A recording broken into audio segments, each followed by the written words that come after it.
Gulf breaking ന്യൂസിലേക്ക് സ്വാഗതം. പ്രവാസ ലോകത്തെ വിവിധ വാർത്തകൾക്കായി ഈ ചാനൽ സബ്സ്ക്രൈബ് ചെയ്യൂ. ഖത്തറിലെ പല സ്ഥലങ്ങളിലും പകൽ സമയത്ത് ശക്തമായ കാറ്റിന് സാധ്യതയുണ്ടെന്ന് കാലാവസ്ഥാ നിരീക്ഷണ വിഭാഗം മുന്നറിയിപ്പ് നൽകി. കരയിൽ ശക്തമായ കാറ്റിനും കടലിൽ ഉയർന്ന തിരമാലകൾക്കും സാധ്യതയുണ്ടെന്നാണ് കാലാവസ്ഥാ നിരീക്ഷകർ നൽകുന്ന സൂചന. ഇന്ന് വൈകുന്നേരം 6 മണിവരെ കാലാവസ്ഥ താരതമ്യേന ചൂടുള്ളതും ചില സമയങ്ങളിൽ നേരിയ തോതിൽ പൊടിക്കാറ്റ് പ്രതീക്ഷിക്കാമെന്നും രാത്രിയിൽ ചില സ്ഥലങ്ങളിൽ മിതമായ ചൂടും പ്രതീക്ഷിക്കുന്നതായി കാലാവസ്ഥാ നിരീക്ഷണ വിഭാഗം അറിയിച്ചു.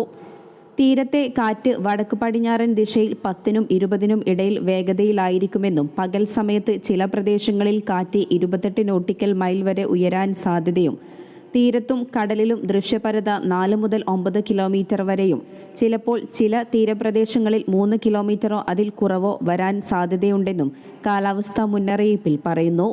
ദോഹയിൽ പ്രതീക്ഷിക്കുന്ന ഏറ്റവും ഉയർന്ന താപനില 31 ഡിഗ്രി സെൽഷ്യസ് ആണ്. പുതിയ ജീവനക്കാരെ UAEക്ക് പുറത്തുനിന്ന് കൊണ്ടുവരാൻ തൊഴിലുടമകൾക്ക് മാനവ വിഭവശേഷി സ്വദേശിവൽക്കരണ മന്ത്രാലയം 4 എളുപ്പവഴികൾ നിർദ്ദേശിച്ചു. ലളിതമായ ഈ രീതിയിലൂടെ എങ്ങനെ വർക്ക് പെർമിറ്റ് നേടാമെന്ന വിശദവിവരമാണ് മന്ത്രാലയം തങ്ങളുടെ സോഷ്യൽ മീഡിയയിൽ പങ്കുവച്ചിരിക്കുന്നത്. രാജ്യത്തിന് പുറത്തുള്ളവരെ നിയമിക്കാൻ ആഗ്രഹിക്കുന്ന സ്ഥാപനങ്ങൾക്കാണ് ഈ സേവനം ലഭ്യമാവുക. പുതിയ സംവിധാനം വഴി ജോലിക്ക് വിദഗ്ധരെയും അല്ലാത്തവരെയും നിയമിക്കാം. തൊഴിലുടമകൾ അവരുടെ യൂസർനെയിം, പാസ്വേഡ് അല്ലെങ്കിൽ ഡിജിറ്റൽ ഐഡന്റിറ്റി ഉപയോഗിച്ച് ലോഗിൻ ചെയ്യണം. ശേഷം ആവശ്യമായ വിവരങ്ങൾ നൽകണം. അപേക്ഷ പൂർത്തിയായാൽ അത് മന്ത്രാലയത്തിലേക്ക് അയക്കണം. ചില പെർമിറ്റുകൾക്ക് ഉടൻ അനുമതി ലഭിക്കും. രേഖകളോ വിവരങ്ങളോ നൽകി കഴിഞ്ഞ ശേഷം എന്തെങ്കിലും കൂടുതൽ വിവരങ്ങൾ ആവശ്യമെങ്കിൽ മന്ത്രാലയം തൊഴിലുടമയെ അറിയിക്കും. UAEക്ക് പുറത്തുള്ള ജീവനക്കാർക്ക് വർക്ക് പെർമിറ്റ് എടുക്കാൻ തൊഴിലുടമകൾ ആദ്യം UAE ഡിജിറ്റൽ ID ഉപയോഗിച്ച് ലോഗിൻ ചെയ്യണം. അതിനുശേഷം അപേക്ഷ സമർപ്പിക്കണം. ഈ അപേക്ഷ പിന്നീട് മന്ത്രാലയം പരിശോധിച്ച് ആവശ്യമായ രേഖകൾ ഉണ്ടോ എന്ന് ഉറപ്പുവരുത്തും. എന്തെങ്കിലും കുറവുണ്ടെങ്കിൽ സ്ഥാപനത്തെ അറിയിക്കും. എല്ലാം ശരിയാണെങ്കിൽ പെർമിറ്റ് നൽകും. ഫെഡറൽ ഫീസും ഇൻഷുറൻസും അടച്ച് അംഗീകാരം ലഭിച്ചാൽ ജീവനക്കാരന് ജോബ് ഓഫർ ലെറ്റർ നൽകാം. വിദഗ്ധരായ ജീവനക്കാരുടെ വിദ്യാഭ്യാസ യോഗ്യതകൾ മന്ത്രാലയം പരിശോധിക്കും. ഉന്നത വിദ്യാഭ്യാസ മന്ത്രാലയം വഴിയായിരിക്കും പരിശോധന നടത്തുക. ഇതിന് ഫീസ് ഉണ്ടാകും. പരിശോധനയുടെ ഫലം 2 ആഴ്ചയ്ക്കുള്ളിൽ ലഭിക്കും. ജീവനക്കാരൻ UAEയിൽ തന്നെയാണെങ്കിൽ മെഡിക്കൽ ഫിറ്റ്നസ് ടെസ്റ്റ് പാസ്സായി കഴിഞ്ഞാൽ ലേബർ കരാർ നൽകാം. അപേക്ഷകൻ വിദഗ്ധ തൊഴിലാളിയാണോ അല്ലയോ എന്ന് മന്ത്രാലയം പരിശോധന നടത്തി തീരുമാനിക്കും. വ്യക്തമായ പാസ്പോർട്ട് കോപ്പിയും ഫോട്ടോയും ഉണ്ടെങ്കിൽ അപേക്ഷയ്ക്ക് പെട്ടെന്ന് അംഗീകാരം ലഭിക്കും. ദുബായ് നഗരത്തിലെ ഗതാഗത രംഗത്ത് വലിയ മാറ്റങ്ങൾ വരുന്നു. അടുത്ത കുറച്ച് വർഷങ്ങൾക്കുള്ളിൽ നഗരത്തിലെ പൊതുഗതാഗതം വലിയ നിരയിലേക്ക് കുതിക്കും. പുതിയ മെട്രോ ലൈനുകൾ, അത്യാധുനിക ട്രാം സംവിധാനങ്ങൾ, സ്വയം ഓടുന്ന ടാക്സികൾ, പറക്കും ടാക്സികൾ എന്നിവയെല്ലാം നഗരത്തിലെ യാത്രാ സൗകര്യങ്ങൾ കൂടുതൽ മെച്ചപ്പെടുത്തും. UAEയുടെ വിവിധ ഭാഗങ്ങളിലേക്ക് വേഗത്തിൽ എത്തിച്ചേരാൻ സഹായിക്കുന്ന എത്തിഹാദ് റെയിൽ പദ്ധതിയും ഉടൻ തന്നെ യാഥാർത്ഥ്യമാകും. UAEയിലെ പൊതുഗതാഗത സംവിധാനം നഗരത്തിനകത്തും രാജ്യത്തിൻ്റെ മറ്റ് ഭാഗങ്ങളിലേക്കും എളുപ്പത്തിൽ യാത്ര ചെയ്യാൻ സഹായകമാണ്. ഇത് കൂടുതൽ ഗുണമാകുന്നത് രാജ്യത്ത് ജോലി ചെയ്യുന്ന പ്രവാസികൾക്കായിരിക്കും. പുതിയ മെട്രോ ലൈനുകൾ, അത്യാധുനിക ഗതാഗത സംവിധാനങ്ങൾ എന്നിവ പൂർത്തിയാകുന്നതോടെ രാജ്യത്തെ യാത്രാരീതികൾ അടിമുടി മാറും. കൂടുതൽ ജോലി സാധ്യതകൾ വരും. എമിറേറ്റിലെ ഏതു ഭാഗത്ത് താമസിച്ചാലും മെയിൻ ടൗണിൽ എത്തി ജോലി ചെയ്യാൻ ഇതുവഴി രാജ്യത്തെ താമസക്കാർക്കും പ്രവാസികൾക്കും സാധിക്കും. ദുബായ് മെട്രോയുടെ ബ്ലൂ ലൈൻ 2029 സെപ്റ്റംബർ 9 തുറക്കും. ഇത് നഗരത്തിലെ റെയിൽ ശൃംഖലയിലേക്ക് 30 കിലോമീറ്റർ ട്രാക്കുകളും 14 സ്റ്റേഷനുകളും പുതുതായി കൂട്ടിച്ചേർക്കും.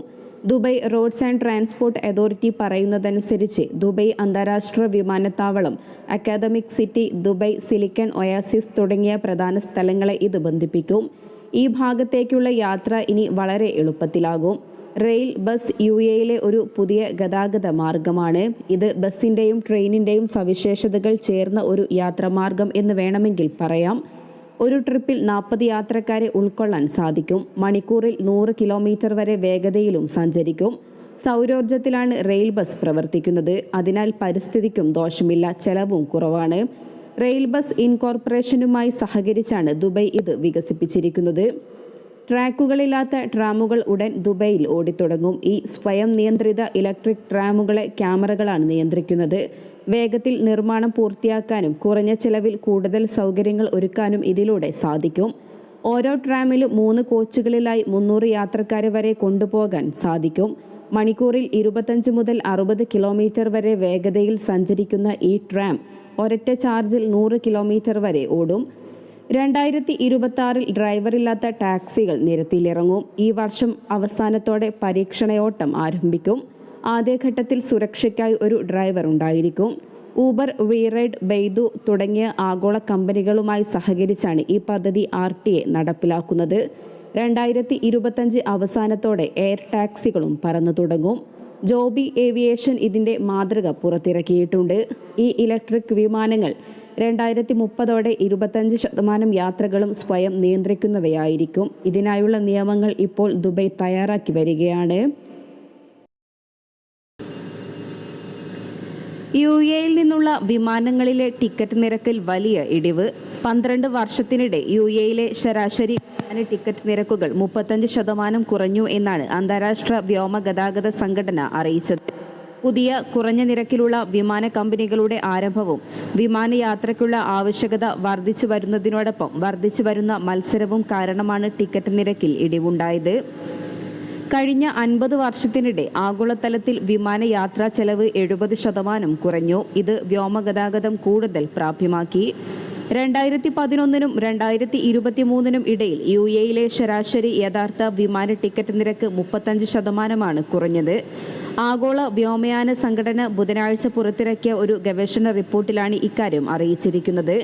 പ്രാദേശിക വിദേശ വിമാന കമ്പനികൾ തമ്മിലുള്ള ശക്തമായ മത്സരം വർഷങ്ങളായി വിമാന നിരക്കുകൾ കുറയ്ക്കാൻ സഹായിച്ചിട്ടുണ്ട്. Air Arabia, Abu Dhabi, Wizz Air Abu Dhabi തുടങ്ങിയ നിരവധി പുതിയ വിമാന കമ്പനികൾ UAEയിൽ ആരംഭിച്ചിട്ടുണ്ട്. വിപണിയിലെ മുൻനിരയിലുള്ള Emirates, Etihad Airways, Air Arabia, Fly Dubai എന്നിവ ഇതിനോടകം ലോകമെമ്പാടുമുള്ള 100 കണക്കിന് ലക്ഷ്യസ്ഥാനങ്ങളിലേക്ക് സർവീസ് നടത്തുന്നുണ്ട്. ഇത്തരത്തിൽ വൈവിധ്യങ്ങളായ ഓപ്ഷനുകളുള്ളത് യാത്രക്കാർക്കും പ്രയോജനകരമാണ്. ആഗോളതലത്തിൽ ഏറ്റവും മികച്ച വ്യോമഗതാഗത സംവിധാനമാണ് UAEയിലുള്ളത്. വാണിജ്യ ഷെഡ്യൂൾഡ് വിമാനങ്ങളുള്ള 7 വിമാനത്താവളങ്ങൾ, നേരിട്ട് ബന്ധിപ്പിച്ച 304 അന്താരാഷ്ട്ര വിമാനത്താവളങ്ങൾ, നേരിട്ടുള്ള വിമാനങ്ങൾ വഴി ബന്ധിപ്പിച്ച 109 രാജ്യങ്ങൾ, 857 ഔട്ട്ബൗണ്ട് ദൈനംദിന വിമാനങ്ങൾ, 126 എയർലൈനുകൾ എന്നിവ UAEയുടെ പ്രത്യേകതയാണ്. കഴിഞ്ഞ 5 വർഷത്തിനുള്ളിൽ പ്രാദേശിക വിദേശ വിമാന കമ്പനികൾ ഏകദേശം 162 പുതിയ അന്താരാഷ്ട്ര റൂട്ടുകൾ കൂട്ടിച്ചേർത്തു. ആഗോള കണക്ടിവിറ്റിക്ക് UAE ഒരു നിർണായക കേന്ദ്രമാണ്. വ്യാപാരം, ടൂറിസം, നിക്ഷേപം, തൊഴിലുകൾ എന്നിവ UAEയിലേക്ക് കൊണ്ടുവരുന്നത് അതിൻ്റെ സൂപ്പർ കണക്ടർ റോളിൻ്റെ നേട്ടങ്ങളിൽ ഉൾപ്പെടുന്നു. വ്യോമയാനത്തിനായുള്ള തന്ത്രപരമായ കാഴ്ചപ്പാടാണ് UAEയുടെ നേതൃത്വത്തിനുള്ളത്. UAEയിൽ നിയമങ്ങൾ ഉണ്ടാക്കാനും നിരീക്ഷിക്കാനും AI ഉപയോഗിക്കാൻ പോകുന്നു. UAE വൈസ് പ്രസിഡന്റും പ്രധാനമന്ത്രിയും ദുബൈ ഭരണാധികാരിയുമായ Sheikh Mohammed bin Rashid Al മക്തൂമാണ് മന്ത്രിസഭാ യോഗത്തിന് ശേഷം കഴിഞ്ഞ ദിവസം ഇത് സംബന്ധിച്ച പ്രഖ്യാപനം നടത്തിയത്. പുതിയ നിയമനിർമ്മാണ സംവിധാനം വേഗത്തിലും കൃത്യതയോടെയും ഉണ്ടാക്കാൻ ഇനി മുതൽ AIയുടെ സഹായം തേടാനാണ് തീരുമാനിച്ചിരിക്കുന്നതെന്നും അദ്ദേഹം Xൽ അറിയിച്ചു. പുതിയ മാറ്റങ്ങൾ കൊണ്ടുവരാൻ വേണ്ടി UAE ക്യാബിനറ്റ് ഒരു പുതിയ റെഗുലേറ്ററി ഇൻ്റലിജൻസ് ഓഫീസ് സ്ഥാപിക്കാൻ തീരുമാനിച്ചിട്ടുണ്ട്. ഈ ഓഫീസ് എല്ലാ ഫെഡറൽ, ലോക്കൽ നിയമങ്ങളെയും ഒരുമിപ്പിച്ച് ഒരു നിയമഭൂപടമുണ്ടാക്കും.